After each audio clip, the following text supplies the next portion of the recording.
नमस्कार, मी पंजाब टक। आज आहे 24 जुलै 2025 पासून ते 27 जुलै पर्यंत राज्यात वेगवेगळ्या भागात जोराचा पाऊस पडणार आहे। कुठे रिमझिम पडणार आहे, कुठे मुसळधार पडणार आहे, कुठे 8 दिवस होणार आहे म्हणून हा अंदाज लक्षाचा।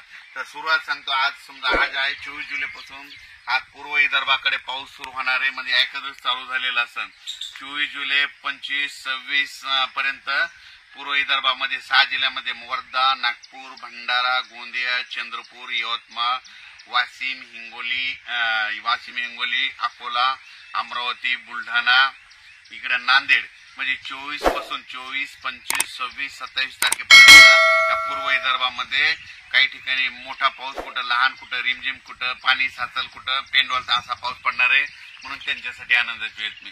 त्याच्यानंतर पश्चिम विदर्भात देखील म्हणजे 5 जिल्ह्यामध्ये 24 आजपासूनच पाऊस सुरू झालेला असेल, आता सुरू देखील होईल। पश्चिम विदर्भात देखील 5 जिल्ह्यामध्ये बुलढाणा, अकोला, अमरावती, यवतमाळ, हिंगोली, वाशिम या जिल्ह्यामध्ये म्हणजे 24, 25, 26, 27 4 दिवस दररोज वेगवेगळ्या भागात पाऊस पडणार आहे आणि सगळ्यांना जीवदान भेटणार आहे। कुठं मोठा पाऊस होईल, कुठं अतिवृष्टी होईल, कुठं रिमझिम पडेल म्हणून हे पश्चिम विदर्भातल्या शेतकऱ्यांनी लक्षात घेतलं। त्याच्यानंतर आपण मराठवाड्याकडे वळू।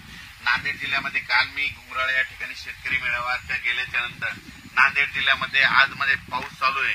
नांदेड जिल्ह्यामध्ये धर्माबाद, बिलोली,